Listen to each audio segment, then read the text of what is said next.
Y'all want to hang out with these so-called baddies so bad and don't realize that most of them are bad people. Most of the personality just be pretty. That's it. And any woman that has that kind of mentality is going to treat you as a gay man, especially like her accessory. I'm sorry.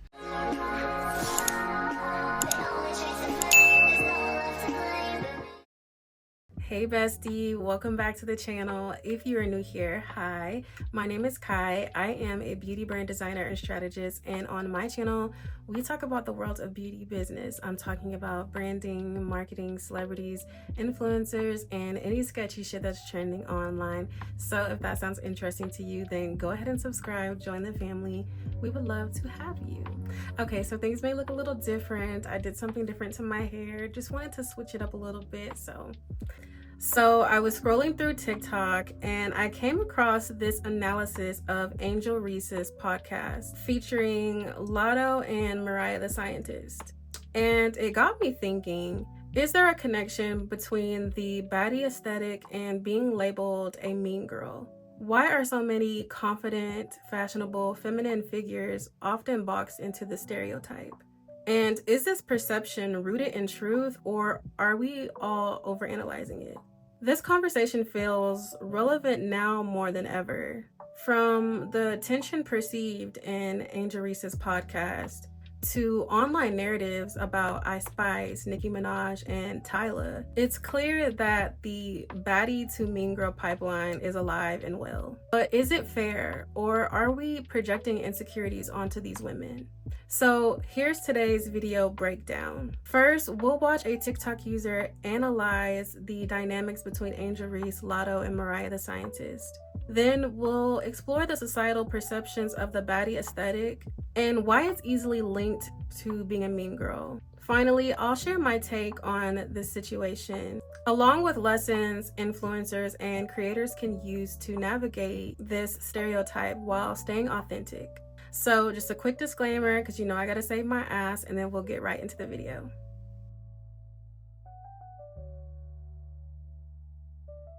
So Angel Reese, the rising WNBA star, invited Lotto and Mariah the Scientist onto her podcast. Now this is the most recent podcast episode that they all did together.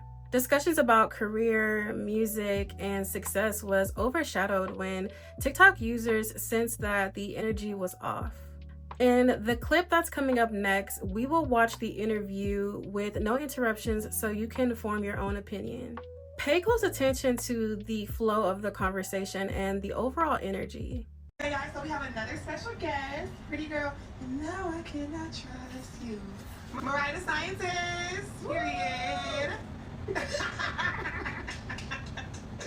Period. I hate you. Good evening, ladies. Good evening. Baby, I've been seeing you all in New York Fashion Week, baby. You was giving it. All in is a stretch. Maybe like one little time. You ate though. I liked your look. Thank you. Were your feet hurting? The shoes were just so high and the jacket was so heavy. I just felt like You look cute though. Stuff. You look real good. I can say the same. You in the modeling? Whatever. No. I feel like that's your lane. You in You modeling? got the legs like. But you're so pretty. What you I doing? mean, they was hopefully just on water. I hope it's super good. It's Magic Monday. Because influences in the building. We're going to Magic City Mondays, Monday. Woo-hoo. How are you though? I got a serious question. Girl, what's it? Well, I'm doing well. Thank you for asking. How are you I'm doing? good. Now my question is, what was the first time you went to the strip club? Age. When was the first time you went to the strip club? I had a friend who was working at the club, okay? Okay. I went to Magic City actually. It Oh. was on Monday. But I went in there and they was dropping it like it was high. You know, my first time was I was probably like 19. Okay. But I feel like that's Atlanta culture though too. So Yeah. it's like, In Baltimore, you don't go to strip club. for real. It's ghetto. It's real ghetto. Yeah, I can It's not see like that. it's not like here. Like y'all got some real. They working for the money. They work for that. I don't know if I want to go to. You been to Baltimore? Baltimore? You been to Baltimore? Baltimore, I think, or something. Baltimore, they be saying that. Something violent. I never go home. Well, See? I mean, would we be lying if we said we were strangers to the violence in this town? I don't know. It's a little spicy here and there. That's true. How was it growing up for you? Like being an artist? Was it? I wasn't always an artist. Talk to me. The story? Yeah, let me hear it. Let me hear it. I'll make it short. My sister's like, I was broke in college. You went to college? How was you going to? St. John's in New York. Oh, I know what it is. Okay. It's You a finished? law school, actually. Yeah. Yeah. It's a good school. Like, let her talk. But I should have. And I wanted to give somebody a gift. I didn't have any money, so I made them a song to be cute. Mm-hmm. They didn't listen to the song. And my other friends were like, girl, cute. And here we are. Angel. Wow, you're so cool. Period. She's so cool. You're a cool girl. It was She's easy. so It was cool. kind of easy for you then. People be saying that, you know, but I just feel like God just, you know, like he Bless just you. decided that for me, and people be so mad at me about what was already decided for me, and I just feel like, Including you bitches. no, they appreciate it. Exactly. So for the next part, LSU has been stressing me out. I mean, you know it's always go Tigers, but Like, I girl. hope there are no more close. That's so funny. The first time I met you, performed at LSU. And it was lit. It was With lit. the Tiger, I'm liking basketball. You need to come to a game. When you come to a game? I would like to come back. You call me up, girl. Let me know. You need to come to a game. We need you to come to a game. Girl, I would love that. You know we love spread thing. We love to you. You got some hits, But but ladies like to cry. how would you ever make anything else? I think that's what we love I've you been for. trying to make some non-cry songs. Really? I like. So like, I don't even know if I have the potential to cry anymore. My tear ducts are like Yeah, I get what you burnt out. You know what I mean? Yeah. Is it because you're happy now or like Happier. happier? She happy. We need artists like you though. Cry, bro. I don't want to be just all the time dreary. What would you like to transition to though? Or like show more of? I want to go to the club, and I don't like when they play slow songs in the club. What? I Like, love Girl, I love me a I love R&B R&B night. night. What? Baby, what? I love Well, I'm gonna leave that to you guys. We hear you too. Like what? Shout out to him. Period. Okay, but How has that been? it's cute. You know, I love Is it. it hard from being able to, I mean, it's not technically, it's kind of like long distance, but it's not long distance, but it's long distance. It is kind of like that, but I get to see him in court. I love that. love I Mariah. love Mariah. Mariah is real. And I love my man. Yes, I love him. My man, you've been holding it down though. Kudos Okay, to you. holding it two down. You've been, no, don't No, say they two have down. such name. It's Don't. never two down. Don't say that. Girls are dying for your spot. Dying. Even while he in there, they still saying this, you know? Man, listen. Yeah, she said, let's go out tonight. I What? feel like she's gonna be saying that. Oh, girl, yes. I'm gonna be like, We want to Mariah, you wanna watch White Chicks? Come on, bud. I'm in my bunk. What? We're not Like, doing what y'all doing? I'm gonna get out the bunk. No, we're not being lame on tour because we gotta go through Halloween, we gotta go through Thanksgiving, like we finna be turned. No, it's not. Y'all, how long y'all been? It is. I'm coming. Chicago. Yeah, come on, we got Chicago, I'm there.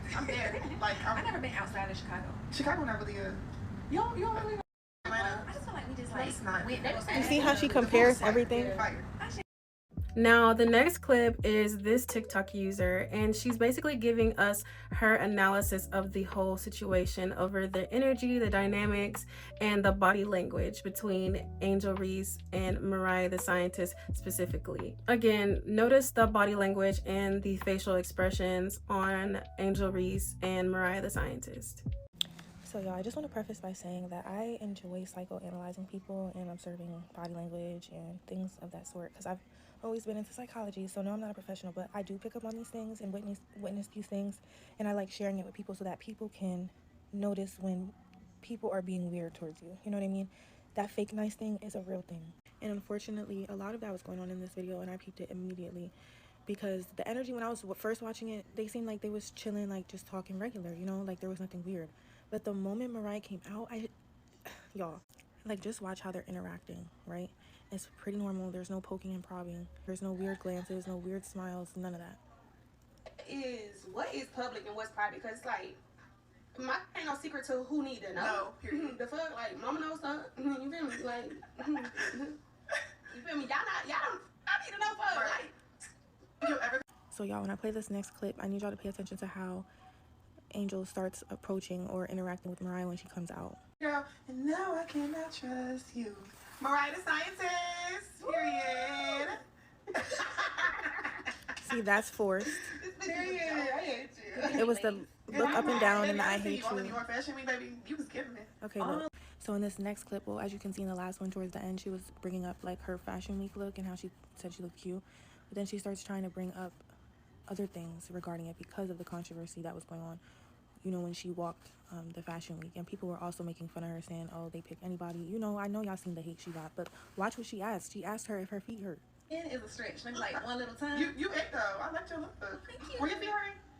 The shoes See, were and it's just the look, so the glare. high, and the jacket was so heavy. I just felt like You look my cute mom though. stuff. You look real good. salty. I could say the same. You in the modeling? Or not? So if you really picked up on what she was truly asking or saying, it was more so like, girl, you couldn't walk, but you look cute though. That's really what she was saying, because that's exactly why she asked if her feet hurt. And then she chuckled afterwards. And then she kept saying, but you look cute, but you look cute. Like, girl, I know what you're really trying to say. Just say it. I hate you. Good evening, ladies. Good evening, baby. I also didn't show that part, but that part was real fake on Lotto's side. Like, come on, girl. And I can always tell when somebody gets uncomfortable. Like, you can tell the moment she walked in, she picked up her drink right away. Like, she just started, like, getting a little anxious. Like, and what's the reason for that? Me, personally, I feel like they was talking about her before this. Something was being discussed, or they talked about her, you know, previous to this interview. So that's the energy that I'm picking up on. You in the modeling? Whatever. No. I feel like that's your lane. You in You modeling? got the legs, like, You see how she asked her that? That's why she asked you that. You into modeling because you're trying to, like, low-key shade her, like, because you know people was coming at her walk, and you was probably one of them. That's why you keep focusing on it. It's so weird. That's why Mariah said what she said. I think that's your lane, because I feel like she feels the energy too. Like, it's so, and I feel like in person it's probably way more intense, because like when you're in person with somebody, you feel it. I've felt this energy before, like, so that's why it's so familiar to me. But you have to look deeper into the questions people are really asking you. And then, like, it was the facial expressions with it, like the shaking her head no, the squinting, like, it's just weird, you know what I mean? It's working. Yeah, I can see It's not that. like here. Like y'all got some real. They working for the money. they work for that. I don't know if I want to go. And I feel like she was also comparing a lot, like, of their, like, environments and upbringings, because they're saying, like, oh, it's ghetto, we're in Baltimore, this and that, but it's not like Atlanta. Like, that is, like, jealous talk. I don't know if y'all, that's what I label it, at least. I don't know if it's really what you label it, but that's what I label it. That's jealous talk. Like, that's comparing, like, you wish, like, but you're, without saying it, you're saying it. You know what I mean? So, yeah. Like being an artist. Was he? I wasn't always an artist. See? Talk to me. The story? Yeah, let me hear you. Let me hear. So right there, she didn't even get to finish asking her, was it easy? Because she asked her, how was it growing up being an artist? You're already assuming her life is easy. Like, you're already assuming she doesn't work for anything. Like, and it's already me going back to the modeling thing and the fashion week thing. People already was trying to say, like, oh my gosh, they pick anybody who doesn't, you know, put any effort. It's that just coming for her, saying, like, basically she doesn't deserve to walk the stage. And it just reminds me of that, like, asking, like, was it easy? You're just assuming. How are you going to invite somebody on your podcast and not do any research before asking them any questions? Like, that's just the bare minimum. If you would have done research, you would have known what to really ask her, you know? Like, you don't just assume. That's why she was so shocked. Like, oh, let me know. Let me hear it. So keep watching this part. I'm gonna make it short. My sister's like, oh my God, she's gonna tell it again. I was broke in college. You went to college? What else you went to? St. John's in New York. Oh, I know what it is. Okay. It's You a finished? law school, actually. Yeah. Yeah. It's a new school. No, I didn't finish. Okay. But I should have. I actually just said that like a few minutes ago. But I went there. I was broke, and I wanted to give somebody a gift. I didn't have any money, so I made them a song to be cute. They didn't listen to the song, and my other friends are like, "Girl, keep doing that. That was cute." And here we are. Wow, you're so cool. Period. She's so cool. You're a cool girl. It was easy. so It was kind of cool. easy for you then. People be saying that, you know, but I just feel like God just, you know, like he Bless just you. decided that for me, and people be so mad at me about what was already decided for me, and I just feel like, don't I appreciate? And that's what I'm talking about.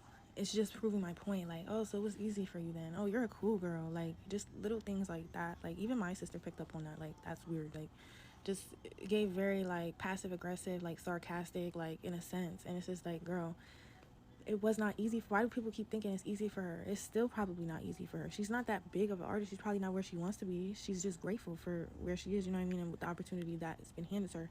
But people keep trying to make it seem like it's easy for her. And then it was the probing, asking, oh, did you finish school? Like, you're not even letting her finish talk. Like, you just want to know if, like, I don't know, y'all. I don't want to say what it really is, because then people are going to think I'm assuming. But, and going to try to tell me to go outside. But, yeah, I'm going to just wait till the next clip. You need to come to a game. When you coming to a game? I would like to come back. You call me up, girl. Let me know. You need to come to a game. We need you to come to a game. Girl, I would love that. What you been working on? You working on See? an album? I know. You see how she said, invite me, girl? She didn't even say, like, yeah, I'm going to invite you, or yeah, I want you, like, girl, like, I don't know. It's just giving, like, forced. Like, you're trying to be, like, you trying to make it seem like you fuck with her, you want her around, but you really don't. You know what I mean? More. My tear ducts are like, Yeah, I get what you burnt mean. Like, out. this, You know what I that mean? was weird. I You don't know care what what? nobody I mean, says. Is it That was 'cause you weird as happy now, heck. or, like, Like, And I watch wanna this go to the part. club, and I don't like when they play slow songs in the club. what? I Like, my love favorite- that. I love me a good I love R&B R&B. night. See how Like, hyped they what? I love me a Well, I'm good See? saying that to you guys. We hear you too. Like what? It's like, it's not that serious, y'all. I, like, that comparing thing will always tell on somebody, for me at least, because, like, that was unnecessary. Like, it's normal, okay? It's not that, that's very normal. Like, Moral of the story is just know when somebody's trying to be nosy and just trying to get tea on you so that they can discuss it with other people. It's not that they like you or fuck with you. They're monitoring spirits. That's what I mean when I say that. Like, just keep an eye out. Pay attention to the little things, because I swear energy never lies, and you can always hear if you listen. Now, when I first watched this, it wasn't giving me authentic, supportive energy, and it mirrors a trend that I've noticed recently. The disconnect between these curated online personas and how influencers actually show up in real life. This kind of tension ties into the whole mean girl narrative, which isn't always about specific actions or words. Instead, it's often how someone's energy or presence makes someone feel. For example, people might name someone a mean girl who comes off as confident, reserved, or intimidating, even if they haven't actually done anything wrong. But here's the question. Is it fair to judge someone based purely off how their vibe is perceived, rather than their actual behavior? So the term baddie is more than just a word to describe someone's looks. It's also about a whole vibe and energy. It's a mixture of confidence, individuality, and a little bit of mystery. Think back to the early 2010s when icons like India Westbrook and Blac Chyna, to name a few, brought this aesthetic to the forefront. And it was so effortless. It wasn't like they were calling themselves a baddie. It was just the energy they exuded and the mystery of not really knowing much about who they are, except that they're bad, like they're beautiful, that they're confident. Back then, being a baddie was all about owning your natural beauty and exuding effortless confidence. As the baddie aesthetic became more popular, it started to carry some negative stereotypes along with it. Historically, society has always viewed confident, fashionable women as unapproachable, intimidating, and even unkind, almost as if self-assurance was a threat to others. And social media has only intensified this. Influencers are now under constant scrutiny, and every little move they make will be analyzed and criticized. And over time, this led to the baddie aesthetic being associated with exclusivity, perfectionism, and unfortunately, the mean girl stereotype. Being a baddie was once all about simplicity, embracing your natural beauty and exuding confidence, something that everyone could learn to do. But now, the game has completely changed, and the bar is set at an extreme, almost unrealistic and unachievable height. Your eyebrows, toes, and nails have to stay done at all times. Your hair should also be done, and if it is done, you don't necessarily need to get your lashes done. And if you do decide to get your lashes done, make sure they are 14 millimeters and below. The maintenance and expectations to be crowned a baddie by social media comes with a fat price, financially, emotionally, and mentally. So are we labeling these women as mean girls because of their behavior, or are we really projecting insecurity or discomfort with their confidence? And the truth is, both can be true at the same time, and this is just speaking generally because everyone is different. Audiences today expect so much more out of women and influencers online than they did back in the 2010s. Nowadays, audiences are expecting you to have a perfect balance between confidence and relatability. Social media has amplified the pressure to be perfect.